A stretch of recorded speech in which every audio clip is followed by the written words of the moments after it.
Este é o Sala de Professores, programa da Federação dos Professores do Estado de São Paulo. E o tema de hoje é a condição da mulher na sociedade. Ainda que historicamente feminina, a profissão docente atravessa diversas questões ligadas a gênero, como o assédio moral e também a dupla jornada de trabalho. E para debater o assunto, Celso Napolitano conversa com Fátima Jordão, socióloga e conselheira do Instituto Patrícia Galvão, e também com a filósofa Jacira Mello, especialista em comunicação social e política ligadas a gênero e raça, e também diretora executiva do Instituto Patrícia Galvão. Pode entrar, a sala é sua. Olá, pessoal. Estamos hoje muito felizes recebendo a visita de duas figuras ilustres na defesa das questões e da condição da mulher.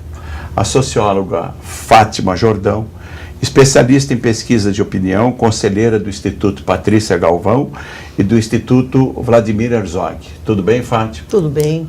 Tudo Obrigado pela presença. E a filósofa Jacira Mello, especialista em comunicação social e política na perspectiva de gênero e raça. Jacira Mello foi uma das fundadoras da organização SOS Mulher em São Paulo, primeira no atendimento de mulheres vítimas de violência, e é diretora executiva do Instituto Patrícia Galvão. Tudo bem, Jacira? Tudo bem. Obrigado muito prazer. pela presença. Muito prazer estar aqui.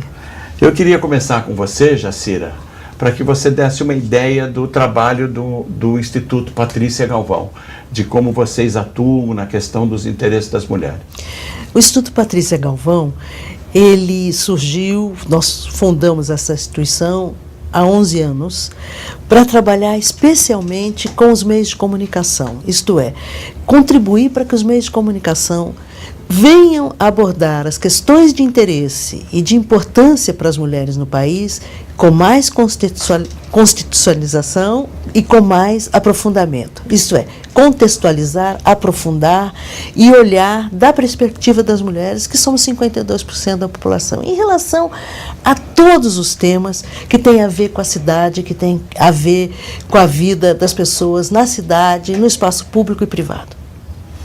Fátima, a Jacira acabou de dizer que a mulher representa 52% do contingente populacional aqui do Brasil, né?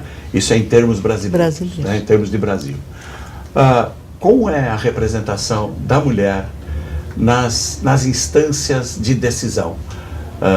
Poder legislativo, poder executivo, poder judiciário. Você tem uma ideia de como a mulher é representada nessas instâncias? Olha, isto tem números muito precisos, varia de 10% a 15%, dependendo da organização e do poder. Por exemplo, no legislativo brasileiro são 12% das parlamentares são mulheres. Ou seja, à medida que cresce ou sobe ou aumenta o poder institucional, diminui progressivamente a participação de mulheres. Isso em todos os setores. O poder da educação, o poder em relação à energia, o poder em relação à política. Isso faz parte, vamos dizer assim, de uma estrutura cultural da sociedade brasileira. Quer dizer, uma sociedade machista.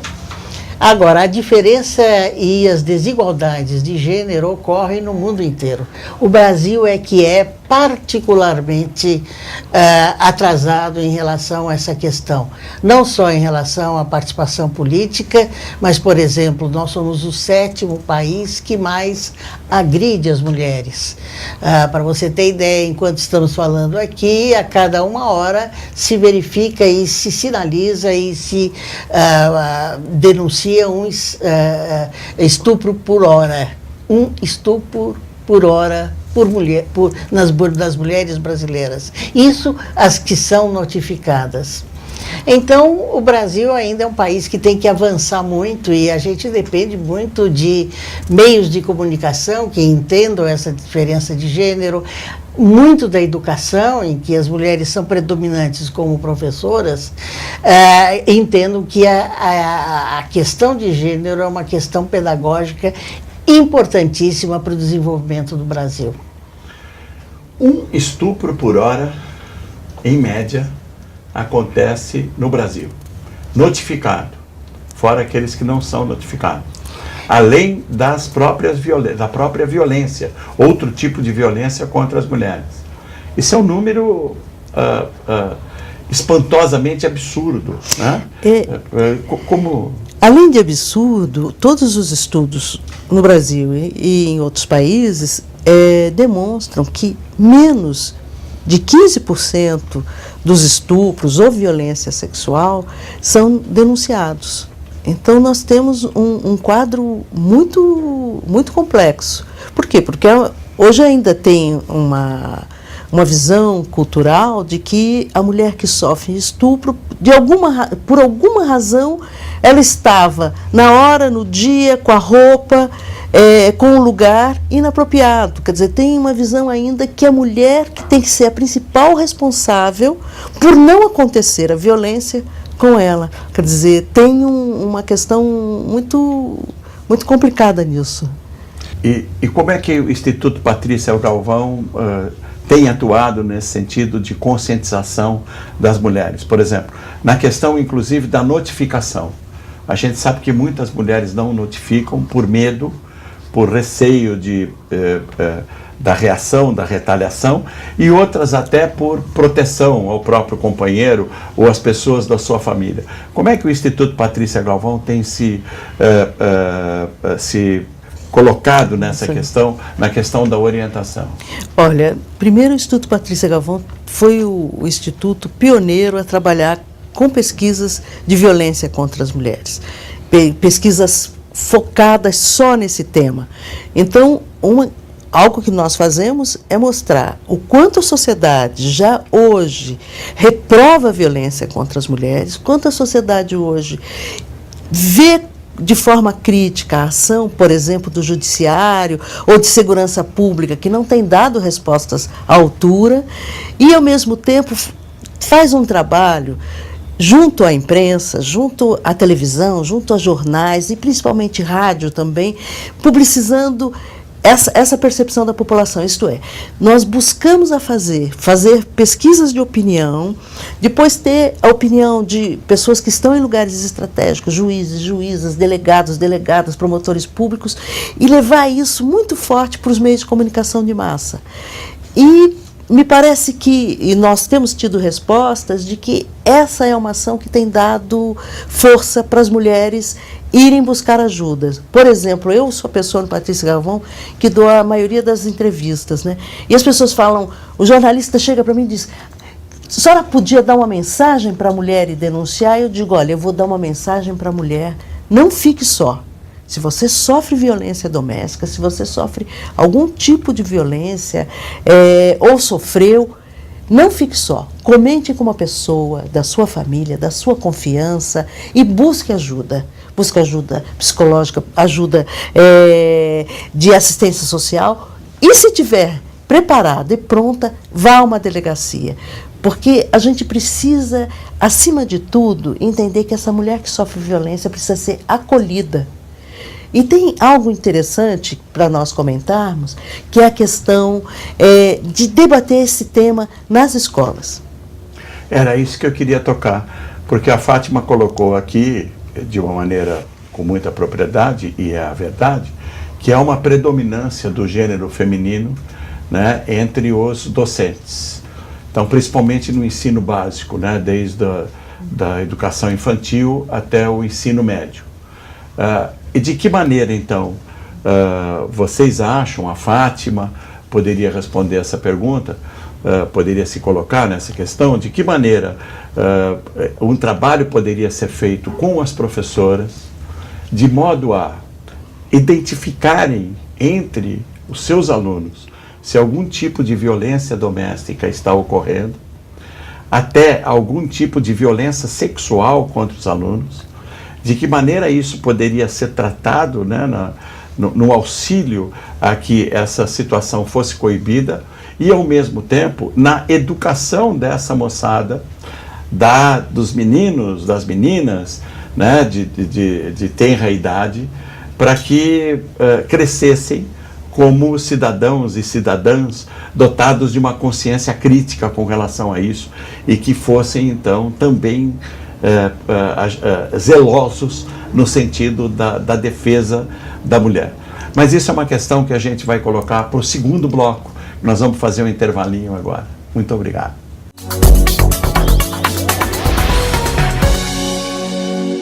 O assunto de hoje são os direitos da mulher. Essa é uma questão muito atual, mas não é uma questão nova. É uma questão que se debate há pelo menos mais de 200 anos, desde o início da Revolução Francesa, quando se discutiu pela primeira vez o assunto. E esse assunto é o que está sendo tratado hoje no lançamento deste livro. Um livro escrito pelo professor Dalmo Dallari, jurista, professor emérito da USP, que trata justamente das primeiras tratativas sobre os direitos da mulher. O livro, lançado aqui na Faculdade de Direito do Largo de São Francisco, fala sobre Olímpia de Gouges, uma feminista condenada e executada durante os anos da Revolução Francesa porque se rebelou contra a famosa Declaração dos Direitos do Homem na época. Ela defendia a criação de uma Declaração dos Direitos da Mulher. O documento hoje é conhecido como Declaração dos Direitos Humanos. Olímpia de Gouges foi considerada uma traidora e sua história praticamente esquecida. Em uma pesquisa que levou 10 anos, o professor Dallari recuperou sua história e a evolução da questão feminina na sociedade. Suas conclusões são surpreendentes. Passado mais de 2 séculos da Revolução Francesa e dos escritos da Olímpia de Gouges, a questão da mulher ela ainda permanece muito presente e atual. Não parece ter avançado tanto de lá para cá. O que houve? Como o senhor interpreta isso? Na realidade, quando da Revolução Francesa havia forte discriminação contra a mulher, e o que eu procuro demonstrar no meu livro, em que eu analiso a figura da Olímpia de Gouges e a declaração dela, é que de fato a própria Revolução Francesa foi uma falsificação, porque ela adotou como lema liberdade, igualdade e fraternidade. E, no entanto, publicou uma declaração dos direitos do homem, e isto foi denunciado por Olímpia, era o homem mesmo, não era o ser humano. Mas pior do que isso, na Assembleia, que se dizia representativa do povo, falava em nome do povo, que aprovou a Declaração de Direitos, não havia mulheres. As mulheres não tinham direito, não conquistaram direitos. Aliás, é muito interessante a sua pergunta, porque me permite trazer um dado que é mais do que expressivo. Então, a Revolução Francesa é do século XVIII, 1789, a Declaração de Direitos. Quando foi que a mulher votou na França pela primeira vez? Foi em 1945, século XX, no governo de Gaulle, quando a mulher foi admitida como eleitora para eleições municipais. E daí a pouco, então, ela foi ampliando os seus direitos de cidadania. Mas veja, 200 anos depois, ela continuava à margem, continuava discriminada. Então, de fato, aqueles fatores que impunham a discriminação, entre eles o interesse econômico, isso foi denunciado por Olímpia. Os grandes... Que acabou sendo condenada à guilhotina? Sim, porque ela foi extremamente corajosa, denunciou as discriminações de várias espécies. Assim, uma delas, e esse é um dado que é pouco conhecido e é muito importante, é que os homens muito ricos, grandes proprietários, não queriam dividir o seu patrimônio, então obrigavam as filhas a fazer o juramento de castidade e se tornarem freiras.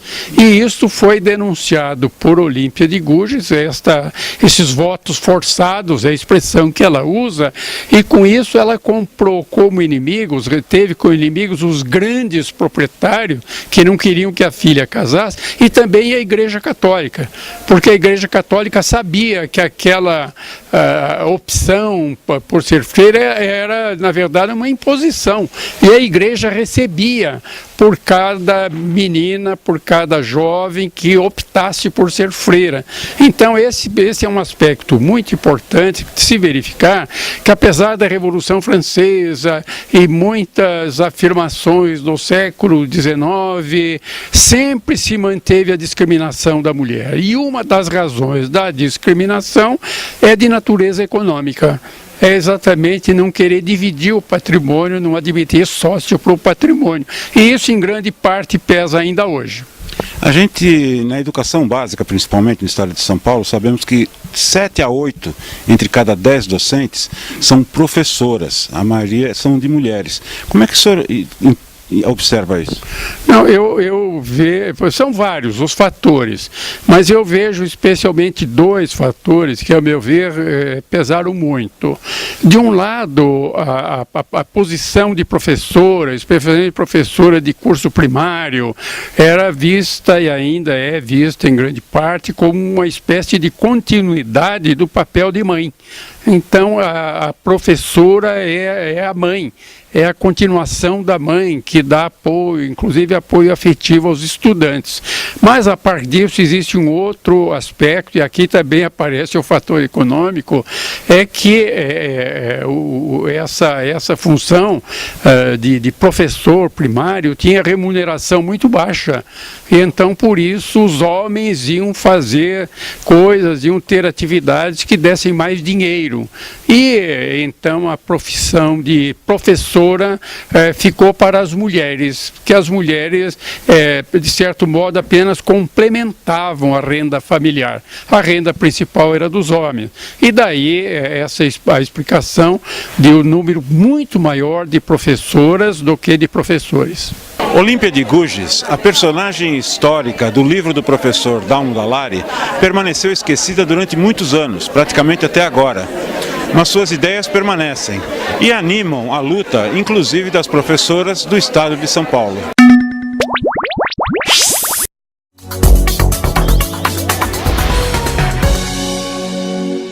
Estamos voltando então ao Sala de Professores de hoje, recebendo 2 pessoas da maior importância na questão da defesa dos interesses da mulher. A Jacira Mello, que é filósofa e é diretora executiva do Instituto Patrícia Galvão, e a Fátima Jordão, que é socióloga e especialista em pesquisa de opinião e conselheira também do Instituto Patrícia Galvão e do Instituto Vladimir Herzog. Mas nós terminamos o bloco anterior falando sobre a questão das docentes em grande número, que é o maior número, a predominância do gênero feminino em relação às docentes no ensino básico, né, desde da educação infantil até o ensino médio, e de como a atuação delas poderia se dar no sentido de conscientizar essas crianças para a questão da violência contra a mulher. Fátima. Olha, esse caminho não é tão difícil de trilhar, ou seja, a coisa pedagógica, porque a ocorrência é enorme na sociedade.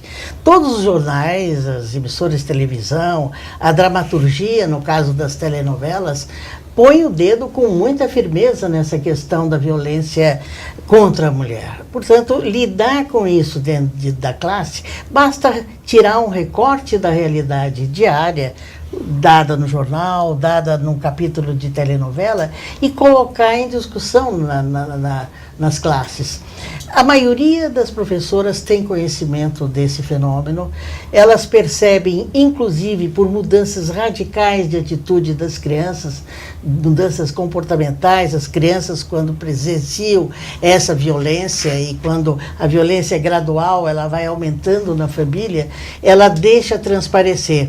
E pelo que a gente sabe, pelo que a gente pesquisa, isto já é discutido em certa medida na escola. O que falta, talvez, é as professoras entenderem que a ocorrência desse fenômeno, dessa barbárie, é muito alta, muito mais alta do que em outros países, inclusive na América Latina. Nós somos quase que campeões, nós somos o 7º país em grau de violência contra a mulher.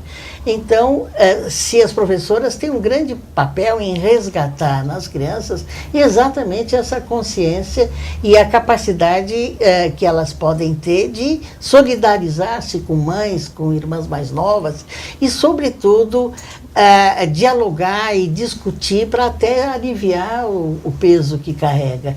Porque se isso não acontecer, nós temos certeza, e estudos já foram feitos nessa direção, as crianças vão repetir esse comportamento na vida adulta, ou seja, os meninos podem se sentir com graus de liberdade para ser agressivos e as meninas vão submeter a uma violência desnecessariamente. Então, o papel dos professores é crucial. E uma questão muito importante que ocorre nas escolas, entre as crianças, que é o chamado bullying, né? Então, no trabalho desses professores, das professoras, no respeito às diversidades, né? Aquelas crianças que são um pouquinho diferentes em relação à massa corporal, em relação à estatura, em relação até à orientação sexual, etc. Então, todo esse é um trabalho que deve ser feito, que é fundamental na orientação dessas crianças. Fundamental. Eu tenho ido, na verdade, em escolas, não na parte infantil, mas com jovens, e tenho muito usado a palavra injusto.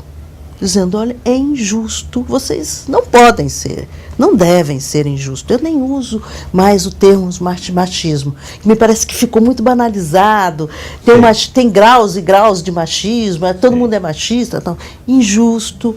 E trazer muito forte a questão da relação que pode ser saudável, que é legal, né? Porque garotos com garotos, garotos e garotas, garotos. Então, como pode ter uma relação interessante, de amizade, de diálogo, de debate, de brincadeira, e sem ser violento, e seja violência psicológica, né? Que o bullying é uma violência psicológica. Que às vezes é muito pior do que a violência física. Então, por que aquela outra figura te incomoda?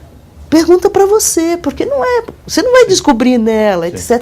E instigar a juventude, as crianças são muito abertas a serem instigadas, interrogadas e ter um bate-papo. Tem que achar caminhos até lúdicos para a gente lidar com a desigualdade. E a infância nós sabemos que é fundamental. Achei muito interessante esse conceito que você colocou, esse termo colocar injustiça, é injusto. Não é uma questão de machismo ou de mais viril, menos viril, etc. Quem não é machista é menos viril do que o outro, porque a criança quer se sentir, né, um pouco mais viril, mas é uma questão de injustiça mesmo, né? Isso está colocado de forma injusta. É injusto tratar outra pessoa da maneira como você está tratando, ou de ressaltar algum tipo de diferença que existe entre você e essa outra pessoa. É injusto, é violento, é desleal, é verdade. Você está sendo mal educado. Quer dizer, você tem que achar outras aproximações para a pessoa não ficar confortável. E, ao mesmo tempo, chamá-la para ela ficar confortável. Venha, você vai ser melhor. Você vai ser uma pessoa melhor. Você mesmo. Não melhor com o outro, melhor consigo. Consigo mesmo e cercado de pessoas melhores, num ambiente melhor. Mas eu acho que é um componente, eu acho que é um componente de urgência em relação a essa questão. Não é uma questão banal e não é uma questão de baixo grau, é uma violência contra a mulher. Veja, por exemplo, nos campos universitários. Esta é uma preocupação mundial. Ou seja, num espaço intelectualmente apurado, sofisticado, onde provavelmente quem chega nessa situação de curso superior teve toda uma formação e um apoio social, quer seja pobre, quer seja rico, privilegiado. No entanto, nos campi universitários que isso se expressa de forma mais permissiva. Quer dizer, os alunos chegam, e a gente tem notícias disso, a colocar exatamente em tabelas quais são as mulheres as colegas mais desfrutáveis que obviamente isso incita a violência, sobretudo violência sexual. É um problema tão urgente quanto recolocar o Brasil no caminho certo da economia, a meu ver. Eu acho que até mais importante, né? Porque Mas- a questão econômica se acerta de um jeito ou outro. Mas a gente está falando de formação de sociedade mesmo. Né? Isso, de um De uma percurso, sociedade melhor, de um percurso civilizatório. civilizado. Aí. Nós queremos, por quê? Porque as pessoas ficam melhores para si próprias, para viver em sociedade, para se relacionar com seus filhos, com seus amigos, suas amigas.